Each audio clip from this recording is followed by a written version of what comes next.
So just to dive right in here, world leaders increasingly questioning some of Israel's operations in Gaza. Why do you think the narrative has turned the way that it has of late? Well, Israel has taken unprecedented steps in the history of urban modern warfare to elevate the suffering of the civilians in Gaza and to make sure that what we see is the minimal civilian suffering and civilian casualty on the Palestinian side. But this is what Hamas's strategy is entirely based upon. They want to maximize the civilian suffering and civilian casualties in Gaza because they want Israel to take the fire for their vile actions and methods of war, using civilians and urban structure as shields for their war machine. And they want the international pressure to be used as leverage against Israel in a way that will let them stay in power, live another day, and carry out another October 7th massacre. So unfortunately, many around the world are falling for their trap. They are playing right into Hamas's hands when they do so. What message do you think it sends when people say we need an immediate ceasefire and those terms? I'm sure Israel would be, amenable to that if the terms made sense.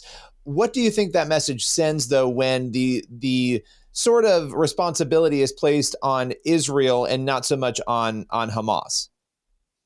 It serves their strategy. It serves their war machine. It incentivizes, in fact, people don't realize that, Billy, but it incentivizes the use of Hamas, of Palestinians as human shields. It incentivizes their, stealing of the humanitarian aid because they see that this is working. They see that international pressure could be applied on Israel this way because of their actions.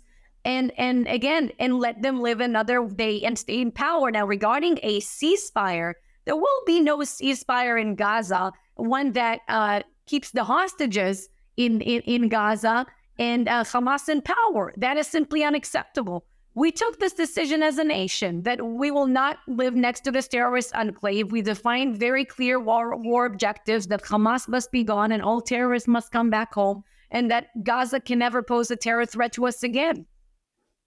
Well, and that's when I said that the terms being amenable, the hostages, that has been a mainstay of the strategy of Israel, obviously wanting to rescue those hostages, bring them back. What do we know at this point about the number of hostages who are still alive and who are still being held by Hamas? So overall, 134 hostages are still being held captive in Gaza as we speak. Time has run out for 36 of them. As far as I know, I think that's the accurate number that we have on our end, unfortunately. But all of them, they must come out. We keep hearing horrendous accounts from the hostages who returned back home in November. We know for a fact that some of these young women in captivity are being sexually abused, being treated as slaves, sometimes being held in, homes of Palestinian civilians even. When we have precise information about the whereabouts of hostages, we take action, as you know, when we've had some successes, but we continue to pursue both the diplomatic avenue and exerting very heavy military pressure on Hamas to try to yield another framework which will see the release of more hostages. But so far, the more flexible Israel has gotten in the negotiations, Hamas just, they hardened their positions. Well, and one of the big things that eyes are on right now, obviously, the U.S. response to all of this. U.S. President Joe Biden had a call with Prime Minister Benjamin Netanyahu and, pressured him, pushed him on an immediate ceasefire. What was the reaction, or what is maybe the comments on that call, how Israel and Netanyahu are reacting to that conversation? Biden and Netanyahu, they had a good call as far as I know, and Washington and Jerusalem do see eye to eye on the necessity to eliminate Hamas and to bring all hostages back home. And while we're working on accomplishing these war objectives, we want to make sure, again, that there's minimal civilian casualty, minimal civilian suffering in Gaza. Following the conversation, there was also our war cabinet convened last night, and we decided to open additional crossings, the Erez border crossing in the northern part of the Gaza Strip for the flow of humanitarian aid, and to use the maritime port in Ashdod also to increase the capacity of aid that's available to come in. But again, the problem is not getting the aid inside Gaza, and we keep saying it. The challenge is to get the aid around Gaza, and the fact of the matter is that more food trucks are entering Gaza now, daily, during the war, after October 7th, than before Hamas has waged war on us. Those are the facts. Well, and let me ask you this. What if U.S. policy did change as a result of the war, a disagreement maybe with how Biden is seeing it? How would that impact Israel and what Israel is doing in Gaza?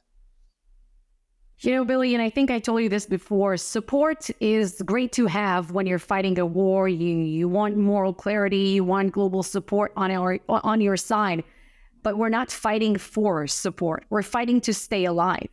We're fighting so we can have a better future in the region for us and for, the Palestinians, should they choose the path of peace.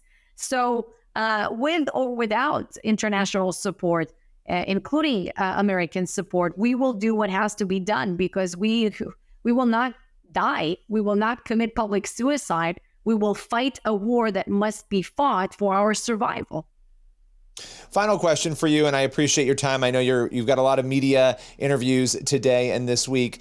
Obviously, Iran is very concerning and has been at the center of a lot of what we've seen happen in this chaos all the way down the line from October 7th, before and after. What is happening in terms of preparations? I know there are some concerns that Iran is stepping up their threats against Israel at this point. How is Israel preparing for the potential threats there? So you're right. Anywhere you look around the region, where you see bloodshed, where you see terrorism, you see chaos, you'll find the footprints of Iran. They're using their proxies, if it's the Hamas, the Hezbollah, the Palestinian Islamic Jihad, the Houthis, militias in Iraq, the same militias that target American bases. Just over the past week, we had a drone launched from Iraq targeting a military base in Eilat, the southern city in Israel. So anywhere you look, it's Iran pulling the strings behind their axis of evil. And they're so dangerous now. Think of how much more dangerous they could get if they ever acquire nuclear weapons, which will never allow that to happen. So we are prepared. We are prepared, Billy. And we will fight our enemies. With the prime minister just before one of the war cabinet meetings this week, he said, anyone who tries to hurt us, anyone who threatens to hurt us, we will hurt them. It's as simple as that. We don't have to say everything that we do on air and on the record, but we do a lot. Well, I appreciate you taking the time, joining us and giving us these updates. We look forward to having you back soon.